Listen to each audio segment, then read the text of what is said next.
Welcome back to Horizon Tone. Before tonight's crossing begins, let me know where you're listening from. Now, settle in. Let your shoulders drop. Let your breathing slow. And let the noise of today drift quietly out to sea. Tonight, we sail from Southampton aboard the RMS Mauretania, the fastest ship afloat, on a 5-day crossing to New York. Among the passengers is Henry Ashworth, a retired clockmaker of 61, carrying nothing of great value except a small brass marine chronometer that once belonged to his father. He expects only the long grey days of the Atlantic, the steady thrum of the engines beneath his feet, and a quiet cabin in which to finish his book. But on the second night, standing at the rail long after the other passengers have gone to bed, he meets Margaret Hollis, a young naturalist sailing home to Boston, who has spent 3 years studying the strange cold light that sometimes glows in the ship's wake. This is the story of one crossing, 5 nights and 5 days, when a man who spent his life measuring time discovered something that could not be measured at all. So close your eyes, breathe gently, and let the great ship carry you out past the harbour lights into the dark, rolling Atlantic and into sleep. The Mauretania left Southampton at noon on a Tuesday in September, and Henry Ashworth stood at the stern rail in his grey wool overcoat, watching the docks slide slowly away, the cranes and warehouses shrinking into a smudge of brick and smoke, until England itself became nothing more than a low green line on the horizon, and then nothing at all. He was a man of steady, unhurried habits, 61 years old, of middling height, with a neat grey beard trimmed close to the jaw, and spectacles that he was forever polishing on the corner of his handkerchief, as though clarity were a thing that needed constant tending. He had spent 40 years in a narrow shop on a narrow street in Bristol, bent over the small brass hearts of clocks and watches, coaxing broken things back into rhythm. He had retired the previous spring, sold the shop to his apprentice, and found, much to his own quiet surprise, that a life without the ticking of 100 clocks around him felt oddly, unsettlingly silent. His son had written from Boston, urging him to come and see his first grandchild before the winter closed the shipping lanes. And so Henry had packed one modest trunk, his good black suit, a well-worn copy of Trollope, and the one object he never travelled without, a small brass marine chronometer, no larger than a biscuit tin, which had belonged to his father, a ship's carpenter who had sailed the China trade in his youth. It no longer kept perfect time.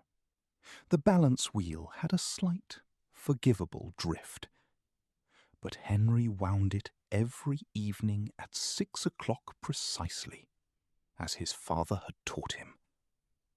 Because some habits are not about accuracy at all, but about memory. His cabin, a modest second-class berth on sea deck, was small but well appointed.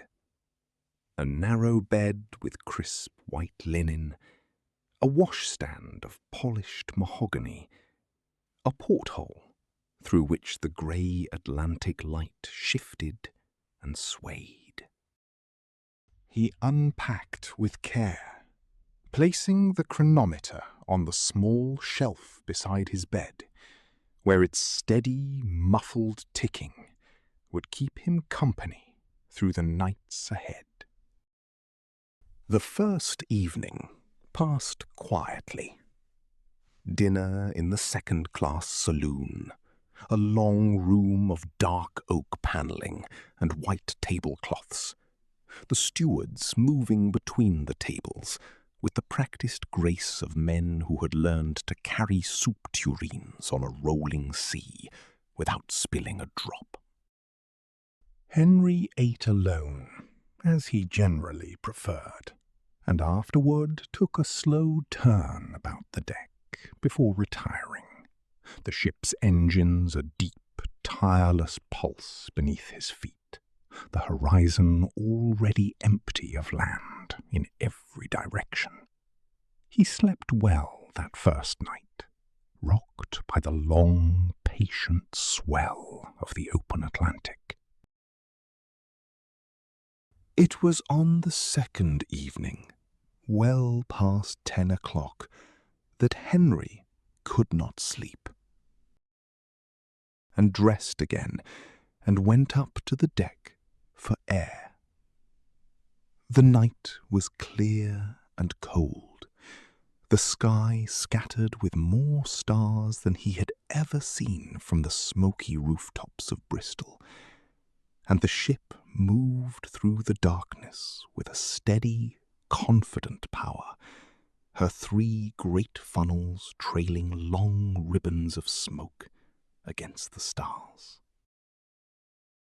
He walked aft toward the stern, where the noise of the engines was loudest, and the deck was usually empty at this hour, and found, leaning over the rail, watching the water churn white and silver behind the ship, a young woman in a dark wool coat, her hair pinned loosely beneath a woolen cap, entirely unbothered by the cold. "Forgive me," Henry said.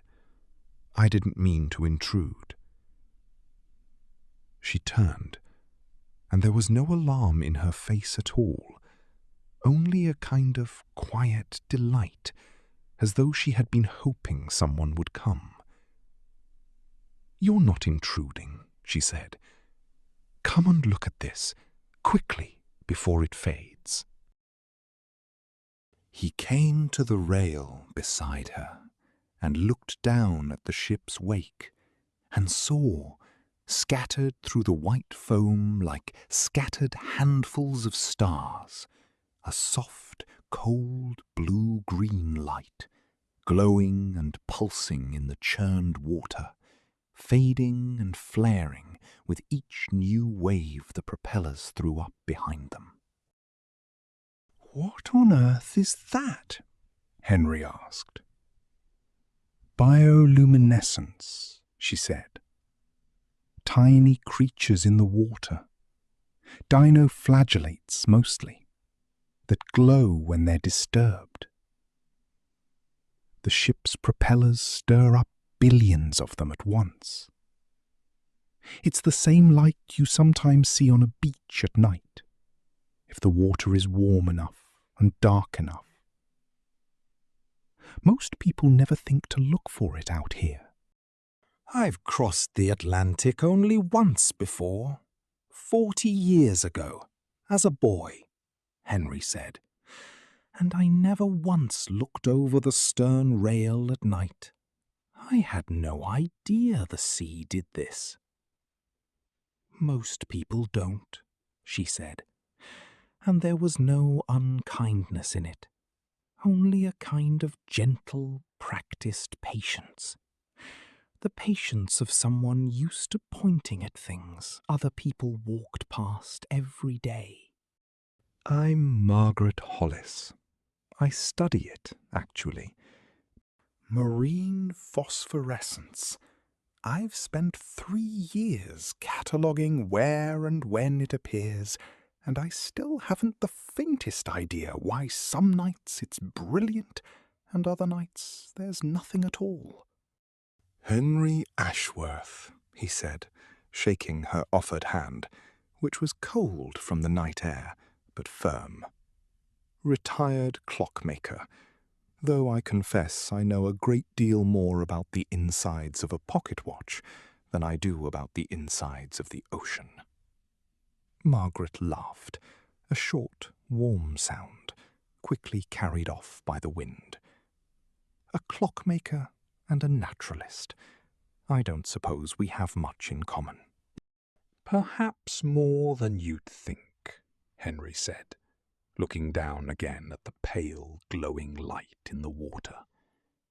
We both spend our lives trying to understand things that measure themselves in ways no one else notices. She looked at him properly then, for the first time, with an expression of mild and pleasant surprise, the look of someone who had expected small talk and been offered instead something worth thinking about. "Would you like a cup of tea?" she said. "The night steward on this deck keeps a pot going until midnight. I find the cold rather goes to my knees after an hour of standing here."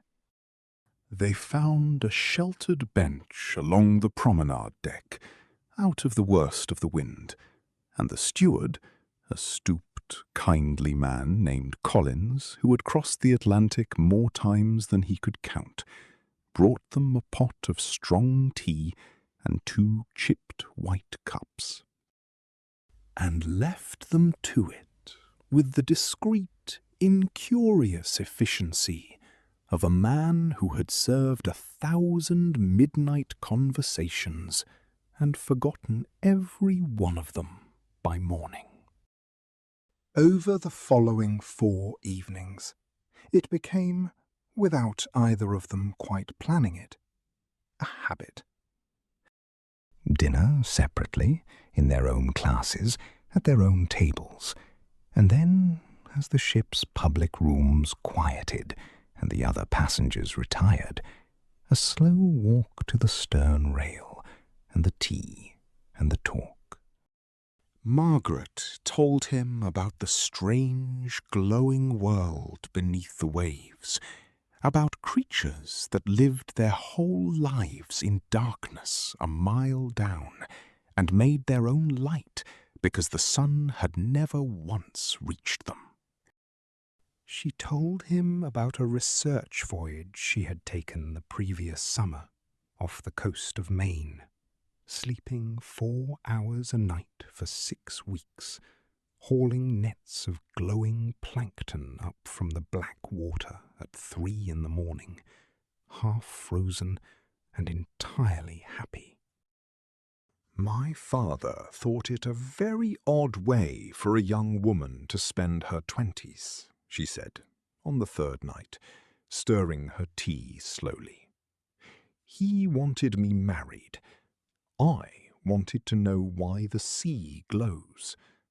I'm afraid I chose rather badly by his reckoning." "My father was a ship's carpenter," Henry said. "He wanted me to go to sea, as he had. I wanted to sit still in one small room and take clocks apart." I don't think either of us fully forgave the other for it, though we never said so aloud. He gave me this before he died. He drew the small brass chronometer from his coat pocket and set it gently on the bench between them, its quiet ticking almost lost beneath the deeper rhythm of the ship's engines.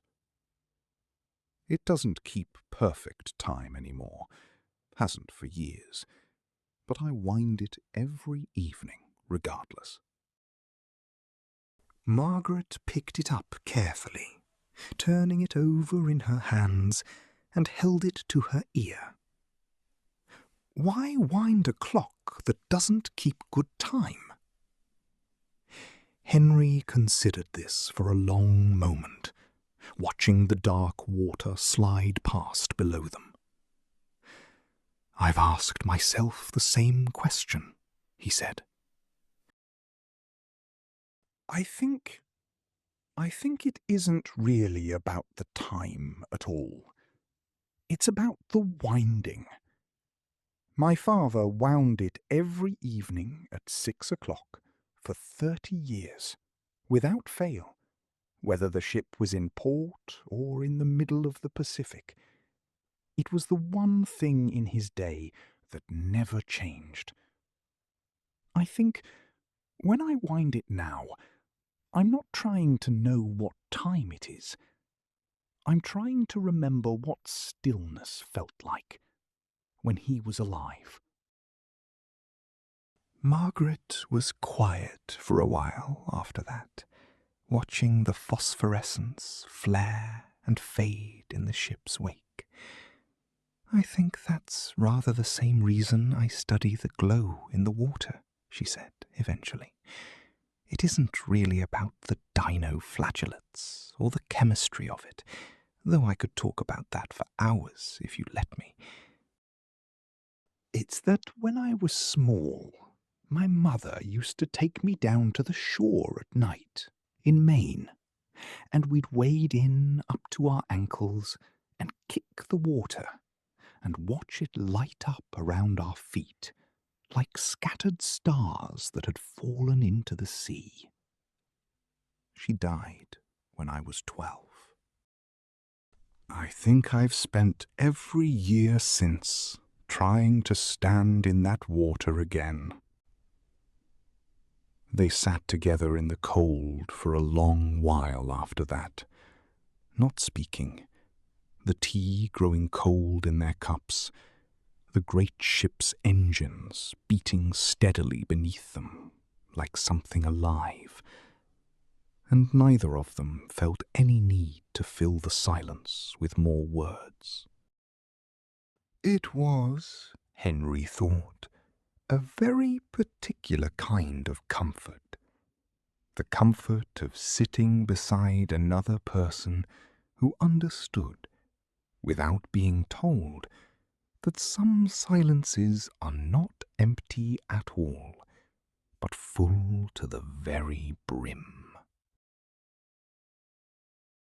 On the fourth night, a storm blew up in the middle watches, and the ship rolled and creaked and groaned through 6 hours of heavy grey swell, and most passengers kept to their cabins, pale and unsteady. But by the 5th evening, the sea had calmed to a long, gentle, silver-black roll, and Henry and Margaret returned to their bench at the stern, wrapped against the cold, and watched the ship's wake glow faintly beneath a sky now crowded with stars from horizon to horizon, the Milky Way spilling overhead like a long, pale road. "Tomorrow morning we'll see the coast," Margaret said. "New York by noon, if the pilot boat meets us on schedule." "My son will be waiting at the pier," Henry said. "I haven't seen him in 3 years. I find I'm rather nervous about it, which surprises me. I didn't expect, at 61, to still be capable of nerves." "I think we're always capable of nerves," Margaret said, "about the things that still matter to us. It would be far sadder, I think, to arrive at 61 and feel nothing at all."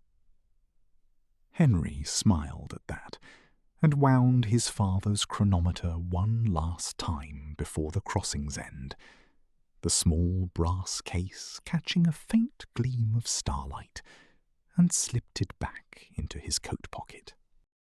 "I hope," he said carefully, "that this needn't be the end of the conversation. I understand you live in Boston, and I shall be some months in New York with my son, and some months I expect back in Bristol after that. But the Atlantic, I am told, can be crossed rather more than once in a lifetime." Margaret looked at him for a long moment, and then out at the dark, glowing water, and then back at him with a small, certain smile. "I should like that very much, Mr. Ashworth," she said. "Write to me when you're settled. I'll tell you whether the glow was good this winter, or whether the sea kept its secrets to itself." They said their good nights at the top of the stairwell that divided the second-class decks from the first, and Henry returned to his small cabin and lay for a long while in the narrow bed, listening to the ship's engines and the soft ticking of the chronometer on the shelf beside him, counting out its own small, imperfect, faithful rhythm in the dark. Through the porthole, very far off on the black horizon, a single light blinked, slow and patient, the first lighthouse of the American coast, welcoming the great ship home across 3,000 miles of open water. Henry closed his eyes. The engines beat on beneath him, steady as a heartbeat, carrying him gently west through the last dark hours of the crossing, toward morning, toward the harbour, toward his son and the grandchild he had not yet met, toward everything that was still, gratefully, ahead of him. And somewhere out past the stern rail, in the ship's long silver wake, the cold sea went on quietly glowing, unseen, all through the night. He did not wake again until the quality of the light in his small cabin had changed entirely. No longer the deep, rocking blue-black of open ocean, but a pale, silvery grey, the particular grey of early morning, filtering in soft and cool through the round porthole above his bed. For a moment, still half inside a dream he could not quite recall, Henry lay perfectly still and listened. The engines had slowed. Their deep, tireless thrum had settled into something gentler, more careful, the sound of a great creature easing its pace as it drew near to shore. Somewhere far off, faint and thin through the glass, came the long, low call of another vessel's horn, answered a moment later by the Mauretania's own, a sound so deep it seemed to rise up through the floor of the cabin and settle in his chest. He rose slowly, wound the chronometer out of habit, though it was not yet 6, and dressed in his good black suit, taking rather longer over his necktie than the occasion strictly required. Through the porthole, as he worked, the grey light was warming by degrees into something paler and more golden. And once, briefly, he thought he saw gulls wheeling low over the water, the first gulls of the whole crossing, a small, ordinary sign that land was no longer a possibility, but a certainty. By the time he came up onto the deck, a good number of the second-class passengers had already gathered at the rail, wrapped in coats against the sharp morning air, and a low, contented murmur ran along the crowd, the particular sound of people who have shared 5 days of the same grey ocean, and now, together, are watching it end. The coast came first, as a low smudge of green and brown along the horizon, no more definite than a stain of watercolour on wet paper. Then, gradually, it resolved itself into low hills, a scattering of rooftops, the thin grey lines of other ships moving in toward the same harbour. And then, rising pale and certain out of the morning haze at the harbour's edge, one arm lifted toward the sky, stood the great copper figure that Henry had seen only in photographs and newspaper engravings, smaller than he had somehow expected, and larger all at once for being real. He found Margaret at the rail some way along, in the same dark green coat, her leather notebook for once left below in her cabin. She had not seen him yet. She was watching the statue with an expression he had not seen on her face before. Not the sharp, delighted attention she gave to glowing water or star charts, but something quieter, almost solemn, the look of a person arriving somewhere that mattered to her for reasons that had nothing to do with observation at all. "I have crossed 6 times now," she said, without turning, when he came to stand beside her, "and it does not grow smaller. I keep expecting it to. It doesn't." "I should think that's rather to its credit," Henry said.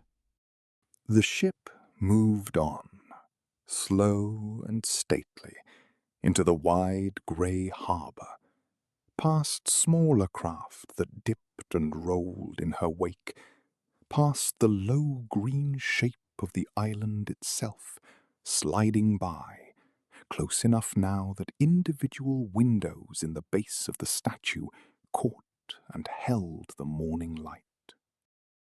The city rose ahead of them by degrees.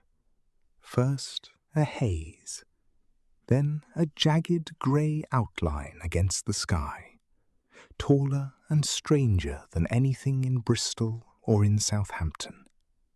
Towers of a kind Henry had only read about, built, it seemed, entirely out of will and steel.